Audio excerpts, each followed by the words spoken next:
마가복음 14장 43절에서 49절입니다. 우리 한 절씩 교독하시고 마지막 절은 함께 읽겠습니다. 제가 먼저 읽도록 하겠습니다. 예수께서 말씀하실 때 곧 12 중에 하나인 유다가 왔는데 대제사장들과 서기관들과 장로들에게서 파송된 무리가 검과 몽치를 가지고 그와 함께 하였더라.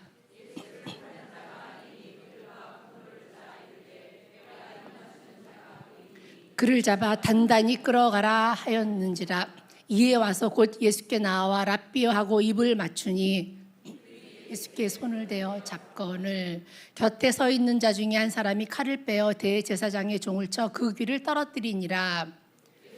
우리에게 말씀하여 이르시되 너희가 강도를 잡는 것 같이 검과 몽치를 가지고 나를 잡으러 왔느냐. 우리 함께 읽겠습니다. 내가 날마다 너희와 함께 성전에 있으면서 가르쳤으되 너희가 나를 잡지 아니하였도다. 그러나 이는 성경을 이루려 함이니라 하시더라. 아멘. 오늘 말씀의 제목은요, 체포당하신 예수님입니다.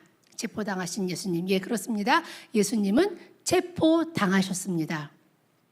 체포당하시고 재판에 넘겨져서 사형을 언더 받으시고 십자가에서 죽으셨습니다. 늘 예수님을 잡아 죽이려던 사람들의 계획대로 착착 진행됐습니다. 그런데요, 잘 보면 이 유대법을 잘 아는 사람이라면 이 예수님의 체포에는 얼른 납득이 되지 않는 점이 여러 개가 있습니다. 유대법을 잘 아는 사람들이 보면은 예수님은 언제 체포되셨는지 기억하시나요? 예수님은 늦은 밤에 체포되셨습니다. 예수님은 겟세마네 동산에서 아주 늦은 밤에 체포되셨습니다. 늦은 밤이라고 한 근거가 있습니다. 첫 번째, 그때 제자들이요 다 지쳐 있었습니다. 깊은 바다에서 홀로 밤을 새우는데 익숙한 어부 베드로마저도 깨어 있을 수 없었던 시간이었습니다. 두 번째로, 지난주 말씀이었죠. 예수님이 동산에서 일정 시간 기도하신 후에 제자들에게 졸고 있고 자고 있던 제자들에게 오셔서 말씀하셨습니다. 너가 1시간도 깨어 있을 수 없더냐. 그리고 다시 가서 같은 기도를 하시고 제자들에게 오시고 그리고 또 기도하러 가시고 또 제자들에게 오셨습니다. 그러니까 상당한 시간이 흐른 거죠. 세 번째로, 유다가 만찬석상에서 예수님을 팔러 나갈 때 이미 밤이었습니다. 요한복음 13장 30절 보도록 하겠습니다. 시작. 유다가 만찬석상에서 예수님에게서 빵 조각을 받고 예수님을 밀고 하러 곧 나가니 밤이러라. 아멘. 그리고요, 같은 요한복음에는요, 예수님을 잡으러 온 사람들이요 등과 횃불과 무기를 가지고 왔다. 등과 횃불을 왜 가지고 왔는가? 깜깜하니까. 유다는 만찬이 진행되고 있을 때 나갔고 그때 이미 밤이었습니다. 그런데 유다가 나간 후에도 만찬은 계속되었고 그리고 만찬 후에 예수님과 제자들이 감람산까지 함께 걸어간 시간, 그리고 예수님이 동산에서 기도한 시간을 다 하면은 적게 잡아도 유다가 나가고 서너 시간이 흐른 후에야 예수님을 체포하러 왔다고 볼 수가 있습니다. 제가 유대법을 잘 아는 사람이라면 얼른 납득이 되지 않는 점이 있다고 말씀드렸는데요. 그중 하나가 예수님을 왜 늦은 밤에 체포했는가? 왜 늦은 밤에 체포했는가입니다. 그게 뭐 이상한가 하고 계시죠? 제가 유대법을 잘 아는 사람들은 유대법은요 벌금형만 밤에 재판할 수 있었습니다. 밤에는 형을 내리는 재판은 할 수 없었어요. 근데 예수님은 신성모독죄로 국가 전복죄로 재판에 회부가 됐는데 그건 밤에 재판할 문제가 아닙니다. 재판 자체가 성립이 안 돼요. 이렇게 생각하는 분도 있을 것 같아요. 아니, 지금부터 2000년 전인데 그때는 그런 법이 막 무시될 수도 있지 않았겠는가? 그렇게 생각하실 수도 있죠. 그런데 그렇지 않습니다. 유대인들은요, 법을 굉장히 굉장히 중요시했어요. 네. 우리는 하나님과도 계약을 맺은 민족이라는 거예요. 하나님과도 계약을 맺은 민족이다. 율법을 직접 받은 민족이다. 네, 그래서 인간과 인간 사이의 법이나 계약까지도 굉장히 중시했습니다. 그래서 유대인하고 계약 맺으면요 반드시 해요. 자기네들이 손해가 올지라도 어떤 민족이다? 우리는 하나님과도 계약을 맺은 민족이다. 굉장히 중시했습니다. 그런데 이상하게 예수님을 체포할 때만은 아주 아무렇지도 않게 예외적으로 불법을 개의치 않았습니다. 또 누가 체포했는가? 이 문제도 납득이 되지 않습니다. 성경은 종교 지도자들이 파송한 무리가 예수님을 체포했다고 기록하고 있습니다. 우리 43절 보도록 하겠습니다. 시작. 예수께서 말씀하실 때 곧 12 중에 하나인 유다가 왔는데 대제사장들과 서기관들과 장로들에게서 파송된 무리가 검과 몽치를 가지고 그와 함께 하였더라. 아멘. 예수님은 종교 지도자들에게서 파송된 무리에게 체포되었습니다. 이들은 아예 처음부터 예수님을 죽이려는 의도로 체포했는데요. 이게 또 유대법을 잘 아는 사람이라면 납득할 수 없는 점입니다. 유대법은요, 극형을 내리는 재판의 경우에는요, 고소자나 목격자가 직접 죄인을 데리고 와야 합니다. 유대인 재판의 고소자는 반드시 목격자라야 합니다. 그런데 예수님을 체포하러 온 사람들은 목격자도 아니고 고소자도 아니고 성전 수비대였습니다. 위법이었을 뿐만 아니라 이 또한 재판 자체가 성립되지 않습니다. 아까 말씀드렸죠. 유대인들은 법을 굉장히 중시하는 민족이다. 납득이 되지 않는 점은 또 하나 있습니다. 그들은 예수님을요 명절에는 잡지 말자고 했었어요. 기억나시나요? 명절에는 잡지 말자. 그런데 예수님이 체포된 때가 언제인가? 6월절 명절을 하루 앞둔 목요일입니다. 명절에 잡은 거예요. 예. 유대교 지도자들은 늘 예수님을 죽일 기회를 엿봤지만 그래도 말합니다. 최소한 명절에는 잡지 말자. 명절에는 잡지 말자. 왜? 밀란이 일어날 수도 있다. 밀란이 일어나면 로마가 우리를 또 핍박할 거다. 마가복음 14장 2절입니다. 시작. 이르되 지금 예수님을 잡으면 밀란이 날까 하노니 명절에는 하지 말자 하더라. 아멘. 당시 군중들이 예수님을 따르고 있었습니다. 예수님이 예루살렘 성전에 입성하실 때 종려나무를 흔들며 열렬히 환영했습니다. 그리고 6월절 명절에는 각지에서 수많은 사람들이 모여드는데 이스라엘 역사가 요세푸스에 의하면 그 좁은 예루살렘에 인파가 100만 명 정도가 모였다고 합니다. 모두 흥분된 상태입니다. 이때 예수님을 잡으면 밀란이 일어날 수도 있다. 밀란은 대규모 민중봉기로 이어질 테고 그러면 로마 군대가 동원된다. 로마 군대. 로마가 가장 골치 아팠던 곳이 바로 이 유대 지역이었습니다. 또 유대인들을 가장 골치 아파했어요. 네. 이 민족이 만만치가 않았거든요. 소요와 폭동이 그치지 않았거든요. 그리고 로마도요 악랄했거든요. 한 예로 예수님이 태어나시기 바로 얼마 전에 나사렛에서 가까운 세포리스라는 지역에서 반란이 일어나자 로마는 군대를 동원해서 진압하고 그곳에 불을 질러서 마을과 도시 전체를 다 없애버렸어요. 아예 없애버렸어요. 그리고 십자가 2,000개를 만들어서 주동자와 반란에 가담한 자들을 다 매달아 죽였습니다. 유대로 파견되는 총독의 첫 번째 임무가 뭔가? 밀란과 봉기가 일어나지 않도록 하는 것. 그게 로마에서 파견된 총독과 관리들의 첫 번째 임무였습니다. 그 임무를 제대로 수행하지 못하면 파면, 본국 소환입니다. 그리고 반란이 일어났다 하면 무참히 진압하는 게 로마의 정책이었습니다. 그걸 잘 알고 있던 유대교 지도자들이 말합니다. 명절에 예수님을 잡으면 밀란이 일어날 수도 있으니 명절에는 하지 말자. 실례로 밀란이 민중 봉기와 폭동으로 이어지고 그래서 로마 군대가 동원돼서 되고 그래서 예루살렘이 회파된 일이 실제로 주 70년에 실제로 일어났습니다. 그리고 그때 이스라엘이 망합니다. 성전은 돌 위에 돌 하나도 남지 않고 완전히 무너집니다. 평민들은 물론 유대의 종교 지도자들도 아예 민족 자체가 온 땅에 흩어졌어요. 그걸 그들을 디아스포라라고 합니다. 그 진행과 결말을 다 아는 그들은 명절에는 잡지 말자.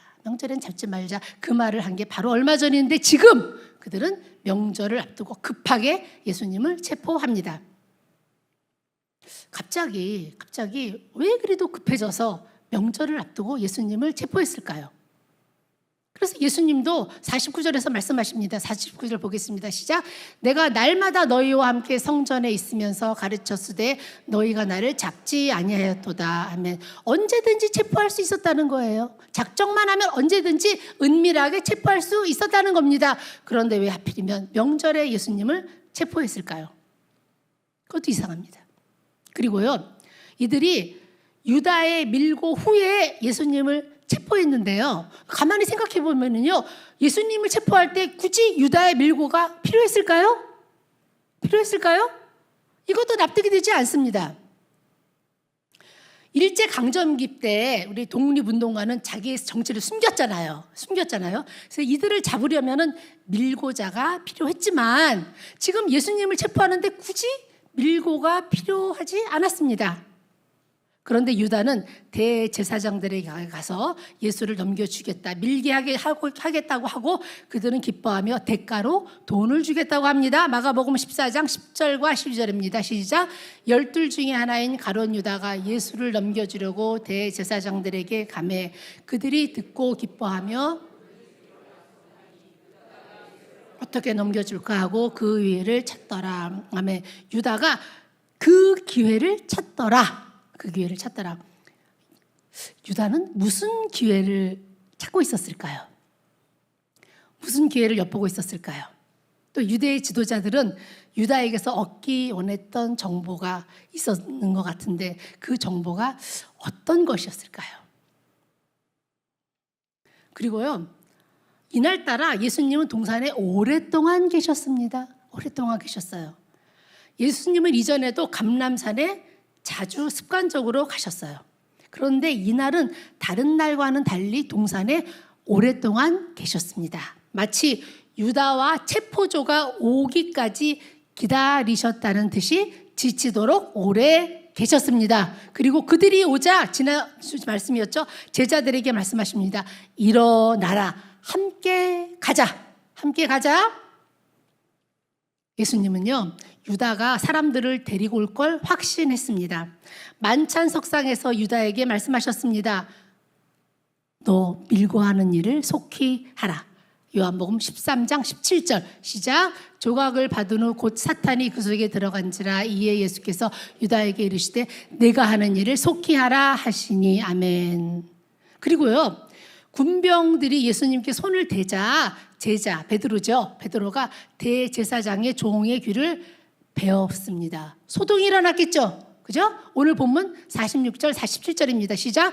그들이 예수께 손을 대어 잡거늘 곁에 서 있는 자 중에 한 사람이 칼을 빼어 대제사장의 종을 쳐 그 귀를 떨어뜨리니라. 아멘. 이에 예수님이 뭐라고 하셨냐면요, 이것까지 참아라 하고 귀를 닫게 하십니다. 혼란을 틈타서 그 자리를 피하지 않으시고 오히려 소동을 잠재우시고 마치 도수장으로 끌려가는 어린 양과 같이 순순히 체포되시고 끌려가십니다. 자발적으로 끌려가셔요. 그래서 다른 복음서에서는 예수님이 이렇게 말씀하셔요. 하나님께 구해서 내가 당장 12군단 더 되는 천사를 오게 할 수 없는 줄로 아느냐? 나는 내 의지로 체포되는 거다. 아버지께서 주시는 잔을 마시는 거다. 너희도 받아들이라는 겁니다. 그리고 말씀하십니다. 무리에게 이 모든 것은 성경을 이루려 함이니라. 우리 오늘 마지막 본문 48절 49절입니다. 시작. 예수께서 무리에게 말씀하여 이르시되 너희가 강도를 잡는 것 같이 검과 뭉치를 가지고 나를 잡으러 왔느냐. 내가 날마다 너희와 함께 성전에 있으면서 가르쳤으되 너희가 나를 잡지 아니하였도다. 그러나 이는 성경을 이루려 함이니라 하시더라. 아멘. 이 모든 것은 성경을 이루려 함이니라. 아멘. 예수님이 밤에 잡히신 것도, 명절에 잡히신 것도, 바로 이 밤 유월절을 하루 앞두고 잡히신 것도, 유다의 밀고로 잡히신 것도, 그리고 어린 양같이 순순히 잡히신 것도, 이 모든 것은 무엇을 이루려 함이니라? 성경을 이루려 함이니라. 아멘.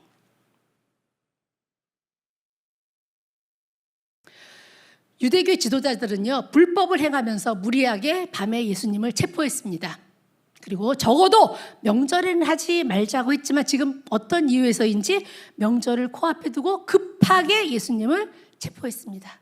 그리고 그 밤에 급하게 사내들인 공의회 의원들을 깨워서 회의를 소집합니다. 그런데요, 사내들인 회의는 밤에 열 수가 없어요. 그것도 불법입니다.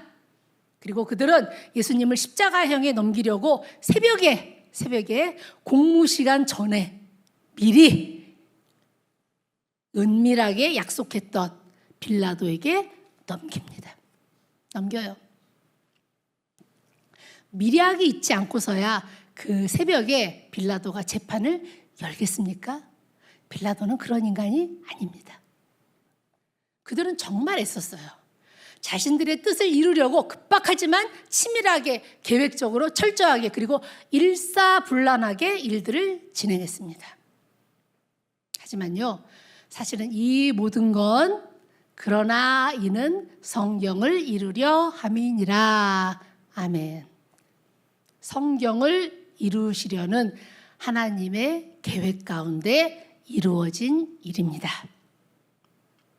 하나님은요, 인류를 구원하기 위해서 예수님을 하나님의 어린 양으로 이 땅에 보내셔야 했고, 인류의 대속을 위해서 유월절 어린 양으로 죽게 하셔야 했기 때문에 유월절 명절을 앞두고 예수님을 급하게 체포되게 하신 겁니다.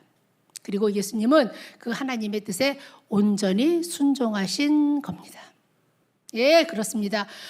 모든 것은 하나님의 섭리 가운데 이루어집니다. 인간이 잔꾀를 내어도 결국은 하나님의 뜻대로 이루어집니다. 그리고 그 하나님의 뜻은 우리의 구원입니다. 믿으시기 원합니다. 하나님을 신뢰하시기 원합니다. 그런데요, 궁금하지 않으세요? 도대체 유다는 그들에게 무엇을 넌지시 일러 바쳤을까요? 뭘 일러 바쳤을까? 유다는 그들에게 예수님에 관해서 뭘 밀고 했을까요? 또 그들은 유다에게서 어떤 정보를 건네받고 기뻐하며 돈을 줬을까요? 아시다시피 유대 지도자들은요, 늘 예수님을 잡아서 죽이려고 기회를 엿보고 있었어요. 기회를 엿보고 있었습니다. 왜 기회를 엿봤는가? 그냥 잡으면 되지? 아닙니다. 대중들이 예수님을 지지했거든요. 우리 한 것만 보도록 하겠습니다. 마가복음 12장 12절 시작. 그들이 예수의 이 비유가 자기들을 가리켜 말씀하신 줄 알고 잡고자 하되 무리를 두려워하여 예수를 두고 가니라. 아멘. 지도자들은 군중들이 두려워서 예수를 눈앞에 두고도 잡지 못했다는 거예요. 맞습니다. 군중들이 두려워서 예수님을 체포하지 못했다. 그러나 그게 전부가 아닙니다.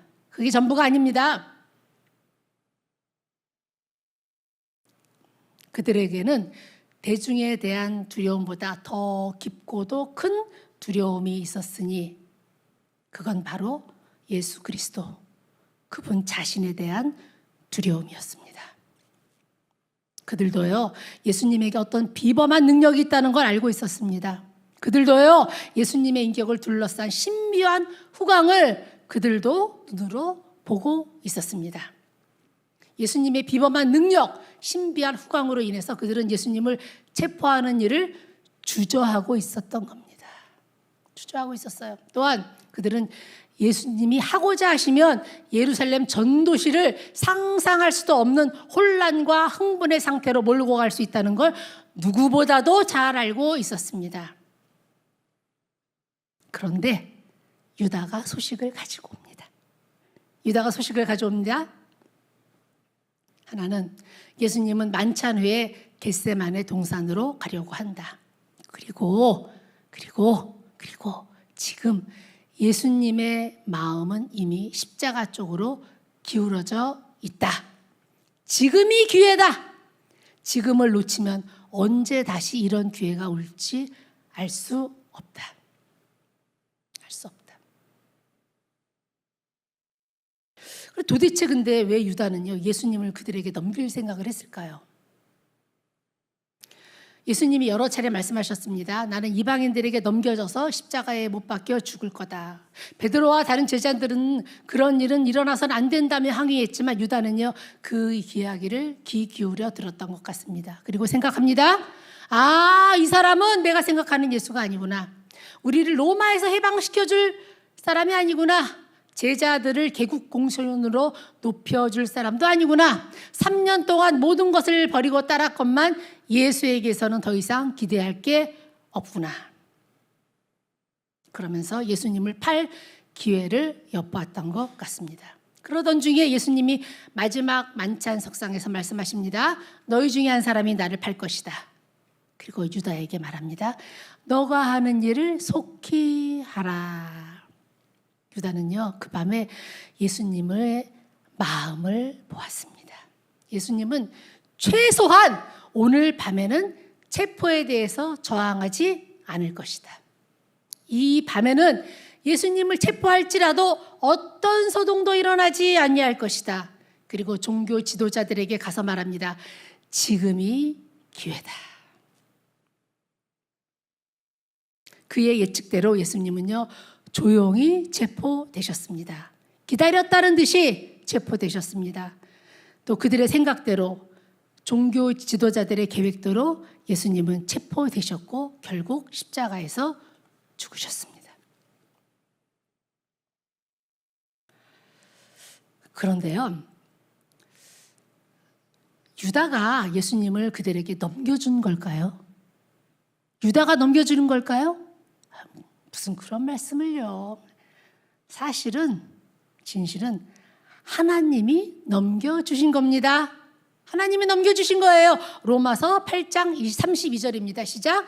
자기 아들을 아끼지 아니하시고 우리 모든 사람을 위하여 내주신 이가 어찌 그 아들과 함께 우리에게 모든 것을 주시지 아니하겠느냐. 내주신 이가. 네, 하나님이 내어주신 거예요. 하나님이 넘겨주신 거예요. 유대 종교 지도자들이 예수님을 체포한 걸까요? 무슨 그런 말씀을요. 예수님은 스스로 체포당하신 것입니다. 스스로를 버리신 겁니다. 왜요? 나를 사랑하셔서 성경을 이루시려고, 구원을 이루기 위해서 자기 자신을 스스로 버리신 것입니다. 갈라디아서 2장 10절입니다. 시작. 내가 그리스도와 함께 십자가에 못 박혔나니 그런즉 이제는 내가 사는 것이 아니요 오직 내 안에 그리스도께서 사시는 것이라. 이제 내가 육체 가운데 사는 것은 나를 사랑하사 나를 위하여 자기 자신을 버리신 하나님의 아들을 믿는 믿음 안에서 사는 것이라. 아멘. 하나님이 예수님을 그들에게 내어주셨고 예수님 자신이 스스로를 그들에게 버리신 겁니다. 오늘 말씀의 제목이 체포당하신 예수님입니다. 그런데 실은요, 예수님은 스스로 체포하신 거예요. 스스로를 체포하신 거예요. 스스로 체포당하신 거예요. 인간의 죄를 사하기 위한 하나님의 계획에 순종해서 6월절 하루 전에 스스로 체포당하신 겁니다. 네, 그렇습니다. 하나님의 뜻대로 이루어집니다. 주도권은 하나님에게 있습니다. 악한 자들은 기회를 엿보며 열심히 도모합니다. 열심히 도모해요. 그러나 하나님은 더 큰 열심으로, 더 큰 하나님의 열심으로 그것까지도 사용하셔서 하나님의 구원의 역사를 이루십니다. 그렇습니다. 주도권은 하나님께 있습니다. 누가 그러더라고요. 유다가 뭔 죄냐? 유다가 뭔 죄냐? 예수님의 십자가에 달리시러 오셨는데 그 일에 유다가 해야 할 일을 한 게 아니냐? 마치 유다가 아니면 예수님은 십자가에서 죽지 못할 것이라는 듯이, 하나님이 인간을 구원하지 못했을 거라는 듯이 그렇게 말합니다. 아니요, 그렇지 않습니다. 하나님께는 얼마든지 방법이 있습니다. 어느 누구의 밀고가 없었더라도 하나님은 하나님의 일을 반드시 성취하고야 마십니다. 유다 변호하지 않으셔도 돼요. 우리의 하나님은요, 전능하신 하나님이십니다. 우리 하나님은요, 약속과 계획을 반드시 실행하시고 성취하시는 하나님이십니다. 그 하나님을 신뢰하시기 바랍니다. 그리고 하나님을 신뢰하고 밀고하지 마세요. 밀고하지도 마시고 남의 허물을 들춰내지도 마시고 수근수근거리지도 마시고 원수를 갚으려고 하지도 마시고, 그리고 악인의 길로 가지 마십시오. 그저 날마다 한 걸음 한 걸음 하나님을 신뢰하며 죄를 버리고 자기 십자가를 지고 주님 손 꼭 잡고 묵묵히 말씀을 따라 성령을 따라 한 걸음 한 걸음 생명길 걸어가는 목양의 모든 성도님들 다 되시기를 주님의 이름으로 축원합니다. 아멘. 우리 다 함께